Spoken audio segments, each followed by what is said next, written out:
Hello friends, welcome to Steno Aspirants. Be ready. Start. Learned Senior Counsel for the State of Gujarat submitted that the learned judge has travelled beyond the scope of an inquiry under section 438 of the Code of Criminal Procedure and that he had dealt with the matter in such a way that it was almost like passing an order of acquittal. This was exactly the submission that the learned amicus curiae made the other day, which induced us to entertain this petition directly in this court.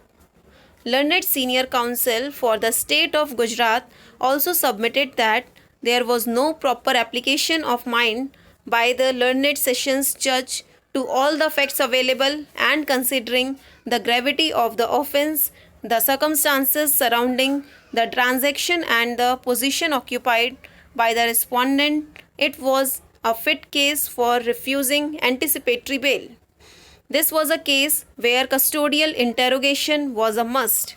The sessions judge has also completely ignored the apprehension clearly expressed by the prosecution that the respondent, if granted bail, would be in a position to influence and coerce the witnesses into retracting statements already made and in not disclosing relevant information to the prosecution. This aspect has been totally ignored by the court while granting bail. Learned Senior Counsel for the respondent submitted in answer that the learned sessions judge has only gone by the parameters drawn for an inquiry into an application under section 438 of the code and the observations made by him are in connection with that inquiry and it was not correct to characterize the order as almost amounting to an order of acquittal. Learned counsel submitted that the extraordinary jurisdiction of this court under Article 136 of the Constitution of India is exercised by this court only based on the circumstances available in a case and in the case on hand, the circumstances available and the materials available did not justify interference by this court. He referred to the charge sheet to plead that the grant of bail was justified. He also pointed out that subsequent to the order impugned herein, the respondent has been arrested and enlarged on bail pursuant to the order and he has made an application for regular bail in the concerned court and it would be appropriate to leave the matter to be decided by that court while entertaining the application under section 439 of the code.